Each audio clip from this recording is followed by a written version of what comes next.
Voici le sabbat, le jour de repos, sanctifié par notre Dieu. Voici le sabbat, le jour du repos, sanctifié par notre Dieu.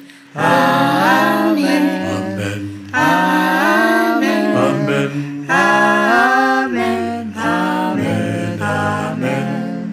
Amen. Amen. Amen. Amen. Amen. Amen. Voici le sabbat, le jour de repos, sanctifié par notre Dieu. Voici le sabbat, le jour du repos, sanctifié par notre Dieu. Frères en Christ, bonjour, bonsoir, j'espère que vous allez bien par la grâce de Dieu. Aujourd'hui, nous allons faire une méditation intitulée « À quel groupe appartiens-tu » Et avant de commencer, je vais vous inviter à faire une prière avec moi. Père, nous te bénissons, nous te glorifions encore pour ce moment que tu nous donnes. Remplis-nous de ton Esprit Saint, Père, et guide-nous dans la parole pour notre édification, pour l'édification de ton Église, qui est le corps du Christ.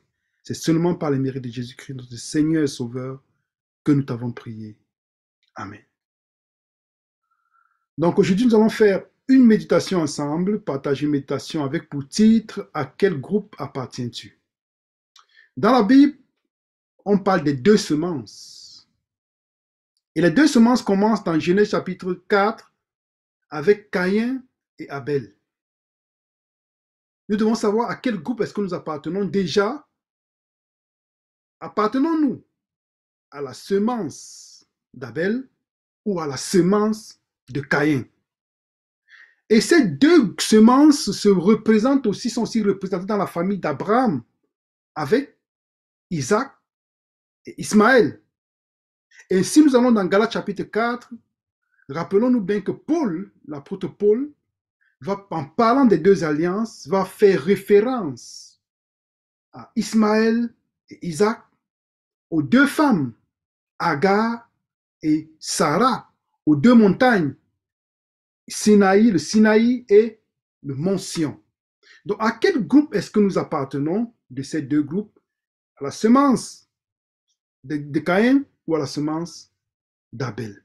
Et nous savons qu'à la fin des temps, dans Apocalypse chapitre 13, nous voyons bien que ceux qui sont de la semence de Caïn vont éditer une loi pour pouvoir persécuter ceux qui ont le sceau de Dieu, qui sont de la descendance d'Abel selon l'Esprit.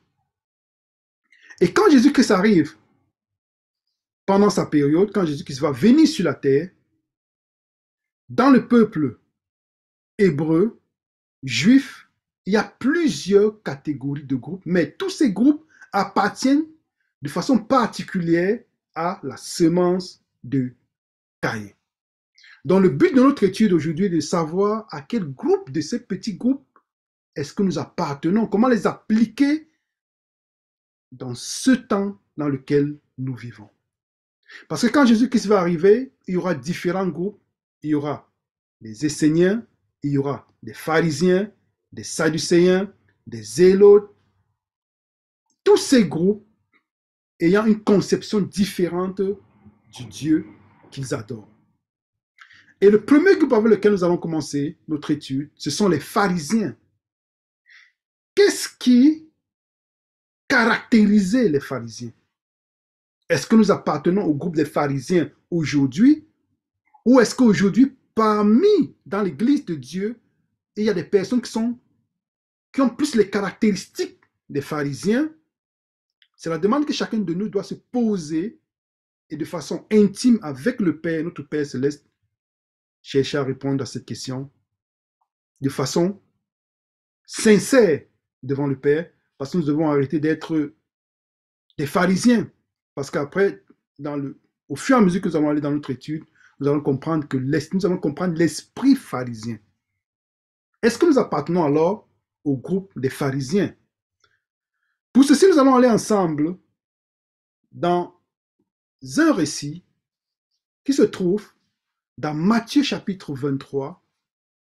Nous allons lire les versets de 27 à 30. Lisons ensemble.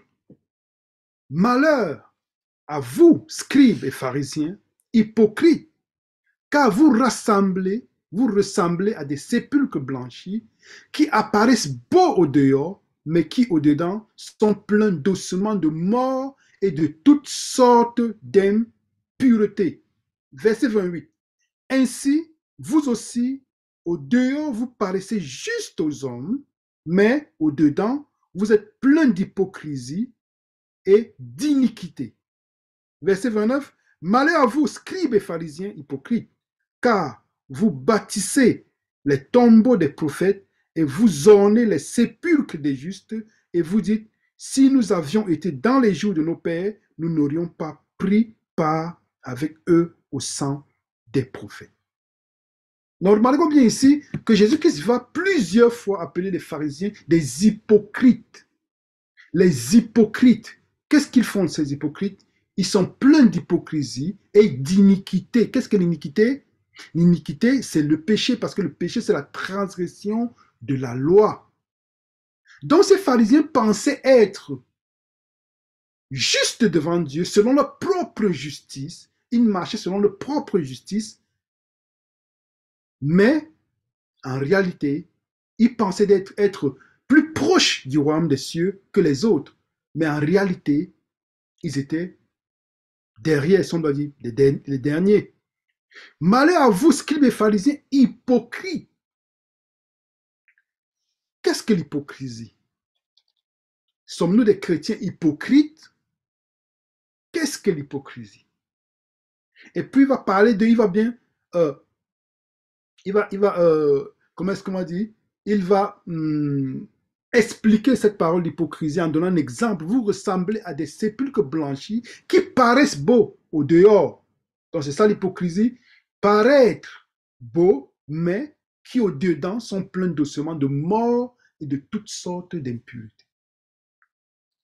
Les sépulcres blanchis, nous savons, rappelons-nous, quand nous passons souvent devant les cimetières, nous voyons des tombeaux bien embellis, avec des fleurs, peints, tout.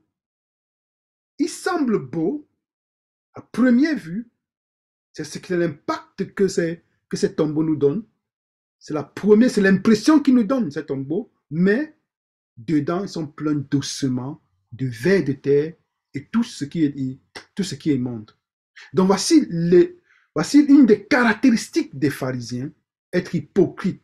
Sommes-nous ou appartenons-nous à cette caractéristique ou à ce groupe de personnes? C'est la question que chacun de nous doit se poser. Qu'est-ce qu'un hypocrite? Si nous allons ensemble dans Wikipédia, l'hypocrisie est l'attitude morale par laquelle on exprime des sentiments, des opinions que l'on n'a pas ou que l'on n'approuve pas. Ou plus simplement, l'acte de mentir consciemment pour s'attirer des faveurs sociales. Sommes-nous ce type de chrétiens qui en réalité présentons un visage, mais qui présentons un visage, mais qui en réalité sommes quelqu'un d'autre? C'est la question que chacun de nous doit se poser, frères et sœurs, dans notre marche chrétienne, pour savoir si nous appartenons à ce groupe de personnes. Parce que nous devons arrêter de faire semblant. Donc chacun de nous, c'est une exhortation que nous faisons, que nous vous faisons, que chacun de nous doit aller réfléchir dans sa relation personnelle avec Dieu et se dire, Père, j'ai envie d'arrêter d'être hypocrite, j'ai envie d'arrêter de faire semblant. Parce qu'en fait, quand on fait semblant, on se trompe à soi-même. Parce que nous ne sommes pas ce que nous voulons que les gens puissent penser que nous sommes. Nous avons un autre exemple, pour toujours illustrer, et pour définir de façon plus claire le comportement ou la mentalité des pharisiens. qui se trouvent aussi dans l'Église de Dieu. Dans Luc chapitre 18, si nous allons lire des versets 8, 9 à 12, nous pouvons trouver ceci. Nous lisons ensemble. Et il dit aussi cette parabole à quelques-uns qui se confiaient en eux-mêmes comme s'ils étaient justes et qui tenaient le reste des hommes pour rien.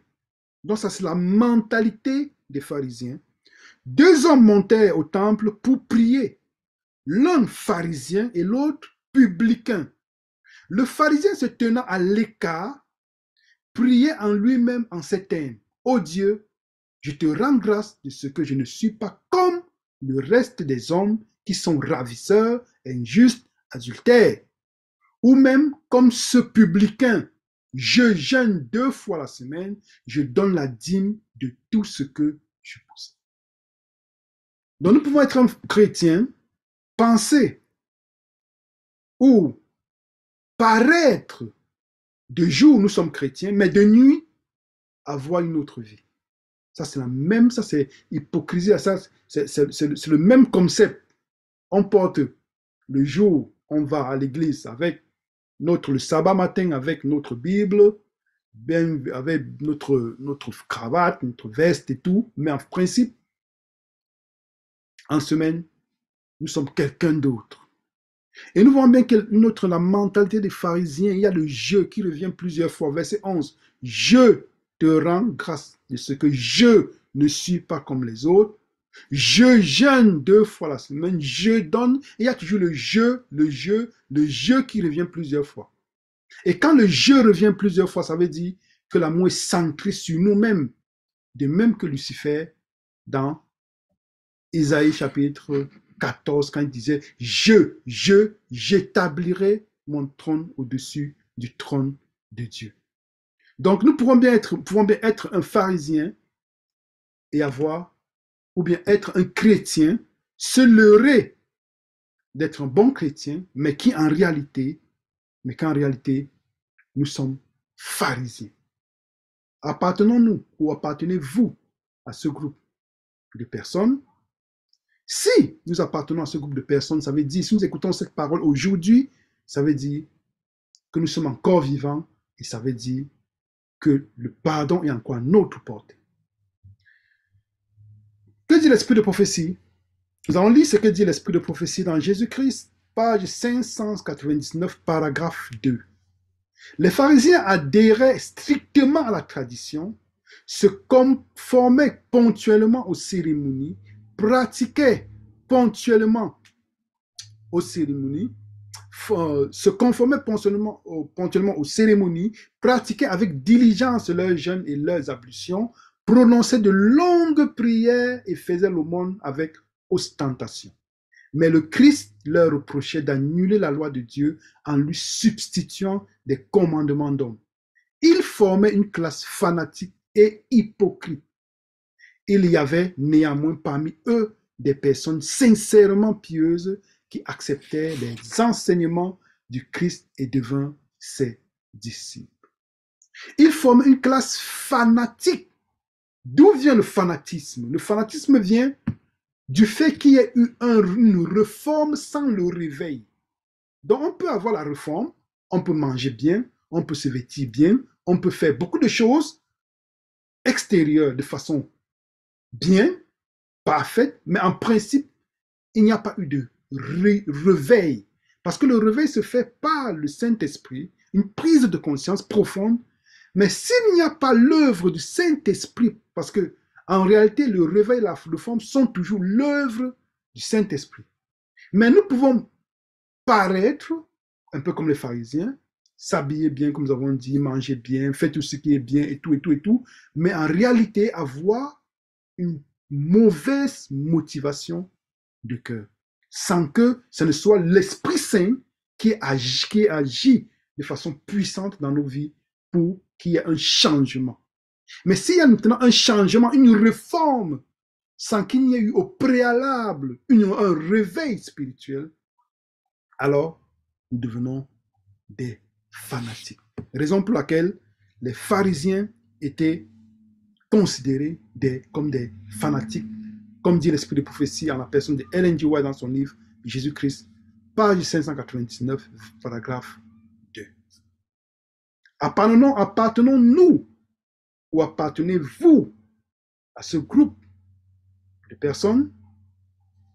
Ça, c'est la question que Dieu nous pose aujourd'hui de façon privée, personnelle, dans notre relation intime avec notre Dieu. Nous avons un deuxième groupe de personnes, les Sadducéens. Les Sadducéens étaient des personnes qui étaient de la classe sacerdotale. C'était des personnes qui pactisaient avec Rome. Ils étaient de la classe sacerdotale. Ils pactisaient avec Rome. Et ils avaient beaucoup de privilèges, un peu aussi comme les pharisiens. Ils étaient moins nombreux que les pharisiens. Et la plupart d'entre eux étaient des corrompus. Comment est-ce qu'on peut aussi l'appliquer à nous aujourd'hui? Parmi nous, est-ce qu'il y a aussi des Sadducéens qui pactisent avec Rome, qui ont beaucoup de richesses et grâce à leur richesse peuvent imposer leur volonté dans l'Église de Dieu? Ça, c'est la question que chacun doit se poser. Que chacun de nous devrait se poser. Les Sadducéens, il y a quelque chose de particulier qui caractérisait les Sadducéens en ce qui concerne la pensée. Donc aujourd'hui, on s'arrête sur le caractère, parce que c'est le caractère est la seule chose que chacun de nous apportera au ciel. La raison pour laquelle on s'arrête beaucoup plus sur le caractère. Les Sadducéens avaient quelque chose de particulier dans leur enseignement. Nous allons lire ensemble. Laissons parler la parole de Dieu. Si nous allons dans Luc chapitre 20, lisons les versets 27 à 33. Je lis avec vous. Et quelques-uns des Sadducéens qui nient qu'il y ait une résurrection s'approchèrent et interrogèrent qui? Jésus-Christ. Maître, Moïse nous a écrit que si le frère de quelqu'un meurt, ayant une femme, et qu'il meurt sans enfant, son frère prenne la femme et suscite de la postérité à son frère. Il y avait donc 7 frères, et le premier, ayant pris une femme, mourut sans enfant. Le second prit la femme, et celui-ci aussi mourut sans enfant. Et le troisième l'a pris, et de même aussi les 7. Ils ne laissaient pas d'enfants et moururent. Et après eux, tous, la femme aussi mourut. Mais à la résurrection, donc, duquel d'entre eux sera-t-elle la femme, car les 7 l'ont eu comme femme. Dans les pharisiens, les Sadducéens ne croyaient pas en la résurrection. Y a-t-il des personnes entre nous aujourd'hui qui sont Sadducéens, qui sont de leur classe sacerdotale, mais qui ne croient pas en la résurrection, qui pactisent avec Rome? Donc, ils viennent pour piéger Jésus avec ce récit. Mais nous rappelons-nous que si vous continuez à lire à la maison, vous allez vous rendre compte que Jésus-Christ dit qu'à la résurrection, nous n'aurons ni femme, nous n'aurons pas ni mari ni femme, il n'y aura pas de mariage, mais nous serons comme des anges. Donc les Sadducéens ont quelque chose de particulier, c'est qu'ils ne croient pas en la résurrection.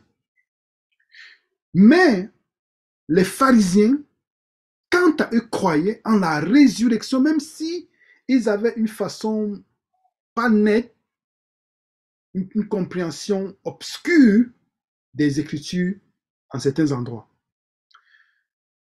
Pourquoi c'est important de nous arrêter un peu sur les pharisiens qui est beaucoup en rapport avec le caractère, même la base même du caractère. Parce que là, nous allons comprendre que leur croyance de la non-croyance en la résurrection a des ramifications encore plus profondes en l'appliquant dans notre époque. Mais avant d'y arriver, nous allons voir ce que dit l'esprit de prophétie en ce qui concerne les Sadducéens. Nous allons aller ensemble dans Jésus-Christ, page 599, paragraphe 2, paragraphe 3, autant pour moi.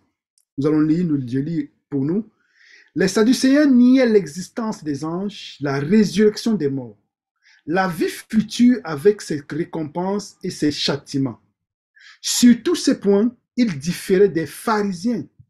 Le principal sujet de controverse entre eux était la question de la résurrection. Les pharisiens croyaient fermement à la résurrection, mais leur vue sur l'état futur était confuse. La mort leur paraissait un mystère impénétrable. Leur incapacité à répondre aux arguments des Sadducéens provoquait de constantes colères. Les discussions entre les deux parties donnaient lieu à des disputes furieuses qui creusaient un fossé toujours plus large entre eux. Donc, les Sadducéens croient en la résurrection. Les pharisiens croient en la résurrection et les Sadducéens ne croient pas en la résurrection. Pourquoi est-ce que les Sadducéens ne croyaient pas, préféraient ne pas croire en la résurrection? Rappelons-nous, dans Matthieu chapitre 26, si je me rappelle encore bien, quand Jésus-Christ est devant Caïphe, pendant son procès, et que Jésus-Christ dit qu'il voit le Fils de l'homme, quand Caïphe lui pose la question de façon claire, es-tu vraiment le Saint de Dieu, le Fils de Dieu? Alors Jésus-Christ va répondre de façon claire qu'il est le Fils de Dieu. Et qu'est-ce que Caïphe va faire? Il va se déchirer les vêtements. Pourquoi est-ce qu'il va se déchirer les vêtements? C'est parce que c'était en contradiction. Ça veut dire, si vous lisez l'esprit de prophétie, vous allez vous rendre compte que Caïphe, en ne croyant pas en la résurrection des morts, ça arrangeait et ça le réconfortait dans tout ce qu'il avait pu faire comme d'impur ou de mal ou de méchant. Parce que tout ce qu'ils avaient fait comme de méchant ou d'impur faisait qu'ils savaient que, ok, après la résurrection, de toutes les façons, on n'aura pas à rendre compte à quelqu'un.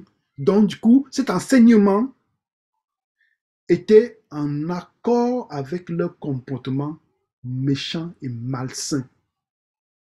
Mais quand Jésus-Christ va dire, le Fils de l'homme viendra à la droite du Père, alors là, il ne peut pas accepter. Raison pour laquelle il accepte, il choisit de déchirer ses vêtements. Mais que représente la résurrection? Si nous allons ensemble dans Romains chapitre 6,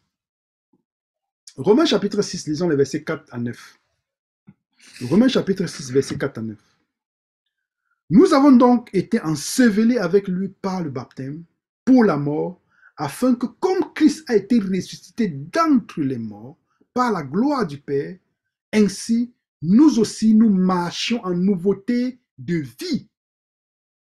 Car si nous avons été identifiés avec lui dans la ressemblance de sa mort, nous le serons donc aussi dans la ressemblance de sa résurrection, sachant ceci, que notre vieil homme a été crucifié avec lui, afin que le corps du péché soit annulé pour que nous ne servions plus le péché. Donc, que représente la résurrection des morts? C'est de croire en la résurrection de Jésus-Christ, c'est croire en la victoire sur nos péchés.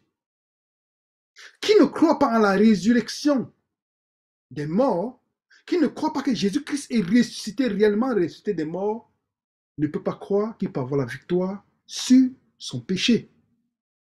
Parce qu'il est bien écrit, et Paul, on continue au verset 7, car celui qui est mort est justifié du péché. Or, si nous sommes morts avec Christ, nous croyons que nous vivrons aussi avec lui, sachant que le Christ, ayant été ressuscité d'entre les morts, ne meurt plus, la mort ne domine plus sur lui. De même aussi, le péché ne doit plus dominer sur nous. Le péché nous aurons toujours notre nature pécheresse, Mais le péché ne peut pas dominer sur nous. Mais la grâce doit dominer par la justice de Christ. Retournons encore au verset 4. Comme Christ a été ressuscité des morts par la gloire du Père, ainsi aussi nous marchons en nouveauté de vie. Dans la résurrection, croire en la résurrection, nous pouvons être un chrétien, penser être un vrai chrétien, qu'en réalité nous ne le sommes pas. Parce que si Jésus-Christ n'est pas ressuscité des morts, comme dit Paul, l'apôtre Paul, notre foi est vaine.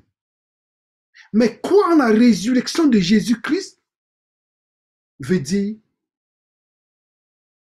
inéluctablement que nous devons aussi croire en la victoire et sur le péché, de marcher en nouveauté de vie. Que veut dire marcher en nouveauté de vie? C'est marcher, faire l'expérience de la nouvelle naissance. Qu'est-ce que la nouvelle naissance? 1 Jean 3, verset 9 dit, 1 Jean 3, verset 9 dit, qui est né de nouveau ne pratique pas de péché, car la semence de Dieu demeure en lui, pour paraphraser. Donc ça veut dire, Jésus-Christ veut qu'en croyant en croyant que Dieu nous l'a ressuscité des morts, Dieu aussi peut, par la puissance de l'Esprit Saint, nous ressusciter des morts. Y a-t-il des Sadducéens parmi nous? Es-tu un Sadducéen? Parce que ne pas croire en la résurrection des morts, ne pas croire en la victoire sur le péché, la victoire totale sur nos péchés par la puissance de l'Esprit Saint, en fait, c'est avoir un esprit de Sadducéen. Y a-t-il des Sadducéens parmi nous? Es-tu un Sadducéen? Je dois me poser aussi la question, suis-je un Sadducéen? Chacun de nous doit résoudre ça dans une relation intime avec notre Père céleste. Sommes-nous pharisiens? Sommes-nous Sadducéens? Si nous allons ensemble dans Jean chapitre 16, nous voyons clairement un exemple d'une résurrection. Mais la résurrection se fait, voyons jusqu'à quel point est-ce que l'enseignement, ce que nous croyons, a une influence sur nous. Jésus-Christ va ressusciter Lazare des morts. Jésus-Christ démontre qu'il a la puissance sur la mort. Mais quel est le comportement des Sadducéens et des pharisiens? Lisons ensemble Jean chapitre 16, versets 43-46. Et ayant dit ces choses, il cria à haute voix, Lazare, sors dehors. Et le mort sortit, ayant les pieds et les mains liés de bandes. Et son visage était enveloppé d'un suaire. Jésus leur dit, déliez-le et laissez-le aller. Plusieurs donc d'entre les Juifs qui étaient venus auprès de Marie et qui avaient vu ce que Jésus avait fait, crurent en lui. Mais quelques-uns d'entre eux s'en allaient auprès des pharisiens et leur dirent ce que Jésus avait fait. Qu'est-ce qui se passe quand Jésus-Christ ressuscite Lazare des morts? Voyons bien ce qui va se passer. Verset 47. Les principaux sacrificateurs qui faisaient la plupart d'entre eux étaient du groupe des Sadducéens, parce que nous avons vu que les Sadducéens étaient beaucoup plus impliqués dans le service du sacerdoce. Les principaux sacrificateurs et les pharisiens donc assemblaient un Sanhédrin et dirent, que faisons-nous? Car cet homme fait beaucoup de miracles. Si nous le laissons ainsi faire, tous croiront en lui et les Romains viendront et ôteront un autre lieu et notre nation. Verset 53, pour gagner en temps. Depuis ce jour-là, donc, ils consultaient ensemble pour le faire mourir. À partir du moment où Jésus-Christ a démontré qu'il avait la puissance sur la mort, à partir du moment où Jésus-Christ nous démontre dans nos vies que nous pouvons avoir la puissance sur nos péchés, qui peut avoir la puissance sur nos péchés par l'œuvre du Saint-Esprit, alors que se passe-t-il? Quand on va commencer à prêcher la victoire sur le péché, alors il y aura des divisions, parce qu'on va appeler certains qui vont prêcher la victoire sur le péché sont appelés des fanatiques, et d'autres qui ne sont pas aussi, qui ne prêchent pas la victoire sur le péché, vont dans le libéralisme. Alors, il se crée un grand fossé. Mais de quel côté sommes-nous? Dans quel groupe appartenons-nous? Sommes-nous trop libéraux, des libérales du temps, ok, chacun fait ce qu'il veut parce que c'est la loi de l'ennemi, c'est ce qu'il a proposé à Ève dans le jardin d'Éden. Tu peux faire ce que tu veux, va et fais ce que tu veux. Tu n'as pas besoin de la loi de Dieu. De toutes les façons, tu seras sauvé. À la fin, tout le monde sera sauvé parce que Dieu est amour. C'est ça. Donc, on prêche Dieu est amour comme si le Dieu est amour ne me rend pas responsable de pouvoir marcher selon la volonté. Parce que qu'est-ce que l'amour de Dieu? 1 Jean 3, 1 Jean 5, verset 3, l'amour de Dieu est l'observance de ses commandements. Donc, dans quel groupe sommes-nous? À quel groupe appartenons-nous? Et les Sadducéens, comme nous avons dit, ils pactisent avec Rome. Les Sadducéens sont dans la sphère sacerdotale, ceux qui dirigent, ils pactisent avec Rome, ils ont beaucoup d'argent. Et nous avons interrogé quelqu'un qui a participé beaucoup dans l'élaboration du mouvement œcuménique avec sa philosophie de comment est-ce qu'on appelle encore ça, éthique mondiale, qui s'appelle professeur Hans Kung, qui dit, avec une religion qui insiste sur son propre critère de vérité absolue, un véritable dialogue et sans espoir. Donc, les Sadducéens et les pharisiens se mettent ensemble pour combattre qui? Jésus-Christ. Alors qu'en principe, les deux ne s'entendent pas. Mais ils se mettent ensemble pour combattre qui? La vérité. Pourquoi? Parce que c'est la vérité qui est un frein à ce qui est une paix entre les Sadducéens et les pharisiens. Sommes-nous des Sadducéens? Sommes-nous des pharisiens? Et il y a d'autres groupes dont on va aussi citer, mais on ne va pas beaucoup s'attarder sur ces groupes-là. Il y a un autre groupe pendant le temps de Jésus qui s'appelle les Hérodiens. Si nous allons ensemble dans Marc chapitre 3, lisons les versets 4 à 6, et il dit à l'homme qui avait la main desséchée, lève-toi là devant tous. Et il leur dit, est-il permis de faire du bien le jour du sabbat ou de faire du mal? De sauver la vie ou de tuer? Mais il gardait le silence.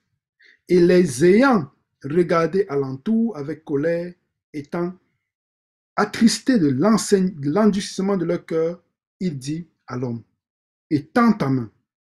Et il l'étendit et sa main fut rétablie. Et les pharisiens, sortant aussitôt avec les Hérodiens, tinrent conseil contre lui pour le faire périr. Et rappelons-nous que les Hérodiens, que Hérode ne s'entendait pas bien avec Pilate. Mais à partir du moment où Pilate lui a envoyé Jésus-Christ, à partir de ce jour, ils ont commencé à être des amis. Donc, si nous pouvons voir dans Marc chapitre 12 toujours, si vous allez dans Marc chapitre 12, vous allez, à partir du verset 12, vous allez lire, vous allez vous rendre compte que ce que je dis, c'est ce qui est biblique. Donc, Pilate et Hérode ne s'entendaient pas, mais à cause du fait, pour pouvoir combattre Jésus, combattre la vérité, ils se sont mis ensemble. Sommes-nous des Hérodiens ou sommes-nous des Hérodiens modernes? Sommes-nous des pharisiens modernes? Sommes-nous des Sadducéens modernes? Ça, c'est une question personnelle que chacun de nous doit se poser. Pour aller vers la conclusion, nous allons aller voir aussi les zélotes. Au temps de Jésus, il y avait aussi des zélotes. Et Judas faisait partie de ce groupe, de ce parti politique. Mais quel était le groupe, quelle était la mentalité des zélotes? Les zélotes, c'était ceux qui voulaient acquérir le pouvoir ou se débarrasser des Romains par la force. Y a-t-il entre nous des chrétiens qui sont des zélotes? Y a-t-il d'entre nous des chrétiens qui sont des zélotes, qui ont un excès de zèle et qui comptent sur leur propre justice pour pouvoir rétablir le royaume de Dieu? Si nous allons dans Wikipédia, nous pouvons lire ensemble. Les zélotes sont les membres d'un mouvement politique religieux juif du 1er siècle. Les zélotes incitent le peuple de la province de Judée à se rebeller contre l'Empire romain et l'expulser par la force des armes. Donc, Judas était quelqu'un qui faisait partie des zélotes, mais c'est pour ça que Judas n'avait jamais laissé que son cœur puisse être transformé par la puissance de l'Esprit Saint, malgré le fait qu'il ait vécu avec Jésus pendant 3 ans. Dans sa mentalité, lui pensait même parfois que Jésus-Christ se trompait sur certaines décisions. Et c'est toujours Judas, si vous lisez l'Esprit de prophétie dans Jésus-Christ, le chapitre Judas, vous allez rendre compte que Judas était celui qui, tout le temps, incitait, même à partir du moment où quand les Juifs, les disciples, autant pour moi, vont se poser la question de savoir qui est le plus grand et qui est le plus petit dans le royaume des cieux, c'est toujours Judas qui avait incité les Juifs, les disciples à se poser cette question. C'est toujours le même Judas qui va manigancer avec les disciples afin de pouvoir amener Jésus-Christ par force sur le trône de David. Y a-t-il des Judas parmi nous? Ou pour être plus précis, y a-t-il des zélotes, des chrétiens zélotes parmi nous? Lisons ensemble ce que dit l'Esprit de prophétie dans Jésus-Christ, page 716, paragraphe 4. Le Sauveur ne repoussa pas Judas et lui accorda une place parmi les 12. Il lui confia l'œuvre d'un évangéliste, lui communiquant le pouvoir de guérir les malades et de chasser les démons. Mais Judas ne s'abandonna jamais totalement en l'influence du Christ. Y a-t-il des Judas et des zélotes parmi nous? Il ne renonça pas à son ambition mondaine et à son amour de l'argent. Y a-t-il des Judas et des zélotes? Bien qu'il eût accepté d'exercer un ministère auprès du Maître, il ne voulut jamais se laisser façonner par l'action divine. Entretenant une disposition à la critique et à la médisance, il pensait pouvoir garder sa liberté de jugement et d'opinion. Donc nous voyons bien comment Judas, malgré le fait qu'il a marché 3 ans et demi avec Jésus-Christ, il ne s'était jamais laissé transformer par la puissance de l'Esprit Saint. Pourtant, Judas a guéri les malades. Judas, il avait le pouvoir de guérir les malades et de chasser les démons. Parce qu'à la fin, rappelons-nous, quand Jésus-Christ dit dans Matthieu chapitre 4, 7, je pense qu'il dit qu'à la fin, il y aura des personnes qui vont s'approcher de lui pour dire, mais nous avons chassé des démons en ton nom, nous avons fait des miracles en ton nom. Mais qu'est-ce que Jésus-Christ va dire? Éloignez-vous de vous, vous qui pratiquez l'iniquité, vous qui ne pratiquez pas la justice, vous qui transgressez ma loi. Pourquoi est-ce qu'il transgresse la loi de Dieu? Parce qu'il n'aime pas Dieu. Parce que l'amour de Dieu, qu'est-ce que c'est? C'est observer sa loi. 1 Jean 5, verset 3. Y a-t-il des zélotes parmi nous qui veulent à tout prix éviter le règne des cieux par force et non par amour pour le Maître qui est Jésus-Christ? C'est la question que chacun de nous doit se poser, frères et sœurs en Christ, si nous faisons partie de ce groupe de chrétiens qui sont des zélotes. Et nous avons notre groupe, nous allons parler pour conclure, les Esséniens. Les Esséniens, ce sont ceux qui allaient dans les montagnes, ceux qui s'isolaient pour ne pas se mélanger aux autres.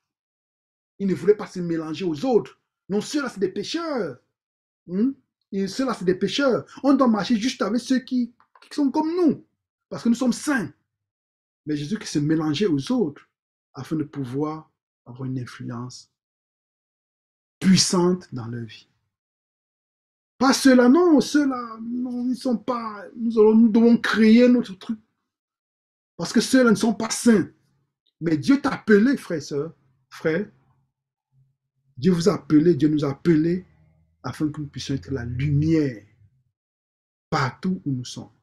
Que notre voix puisse porter. Parce qu'on a besoin, les frères ont besoin, qui sont dans l'erreur, ont besoin de notre voix afin de dire, waouh, c'est vrai, nous sommes dans l'erreur. Ils ont besoin de cette voix-là. Mais pas seulement une voix qui porte à quoi? À la médisance, à la critique, je ne sais pas. Mais Dieu nous appelle avec amour de pouvoir avoir le sentiment, l'esprit de Christ. Quel est l'esprit que Moïse avait? Est-ce que Moïse a dit, ok, voilà le peuple? Dieu donne la possibilité à Moïse de dire, comme de faire, de se comporter comme les Esséniens. Ok, je vais aller m'isoler dans les montagnes et laisser les frères. Pas qu'on doit parler dans les montagnes, les campagnes. Hein. Non, il faut pas que le message ne doit pas être mal compris, il ne doit pas avoir de malentendus, non. Ceux qui s'isolent un peu comme les moines, non? Les moines, oui. Ils s'isolent en pensant que, ok, c'est en s'isolant de tout que nous serons saints. Mais Dieu presque donne la possibilité, Dieu donne presque la possibilité à Moïse de se comporter comme les Esséniens.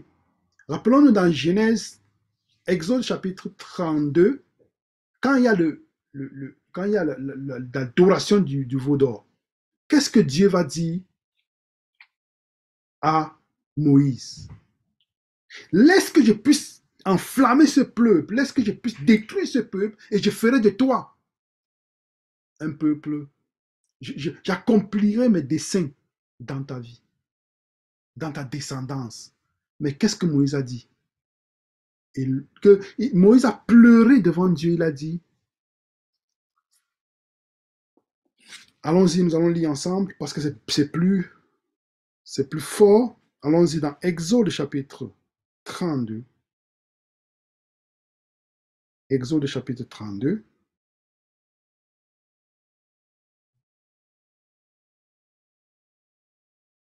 Qu'est-ce que Moïse va dire? Pardonne maintenant leurs péchés, sinon efface-moi. Donc, Exode chapitre 32, verset 32. Pardonne maintenant leurs péchés, sinon efface-moi de ton livre que tu as écrit. L'Éternel dit à Moïse, c'est celui qui a péché contre moi que j'effacerai de mon livre. Philippiens chapitre 2, l'apôtre Paul nous dit, ou Dieu nous dit par l'intermédiaire de son prophète, ayez en vous les mêmes sentiments, le même mind, le même esprit qui est en Jésus-Christ. Parce que si nous avons cet esprit de Moïse, nous aurons l'amour pour nos frères. Nous allons être un instrument fort pour pouvoir être la lumière où Dieu veut qu'il n'y ait pas de ténèbres. À quel groupe appartiens-tu? À quel groupe appartenons-nous? Nous avons posé la question au début de cette étude. À quel groupe appartenons-nous? À quel groupe appartiens-tu? Nous qui sommes arrivés à la fin des temps, toutes ces histoires étaient écrites pour nous qui sommes arrivés à la fin des temps, afin que nous ne puissions pas commettre les mêmes erreurs. J'ai déjà choisi à quel groupe moi je dois appartenir. Et en ce qui te concerne, en ce qui vous concerne, que le Saint-Esprit, que Dieu, par son Saint-Esprit, puisse nous donner sa sagesse, afin que nous puissions tous les jours chercher à appartenir au groupe selon la descendance d'Abel et non de la descendance de Caïn. Que Dieu soit béni et que Le nom de Jésus qui soit béni et glorifié, maintenant, toujours, au siècle des siècles. Amen. Nous allons faire une prière de conclusion. Père, nous te bénissons, te glorifions, te rendons grâce encore. Merci infiniment pour cette parole que tu nous as donnée. Merci pour toutes les promesses que tu nous fais en Jésus-Christ. Nous voulons appartenir, Père, à la descendance d'Abel. Nous voulons appartenir et faire partie de cette postérité de Jésus-Christ selon ta promesse. Et seuls ceux qui feront partie de cette postérité, Père, pourront entrer dans le règne des cieux, dans le royaume des cieux. Béni sois-tu pour le plan d'amour que tu as pour chacun d'entre nous. Nous voici devant toi, nous pleurons devant toi et nous te disons gloire, Père. Gloire parce que tu nous as manifesté ton amour à la croix en Jésus-Christ en supportant tout ce que tu as dû supporter. Que seul ton nom soit béni et que seul ton nom soit exalté par les mérites de Jésus-Christ. Amen.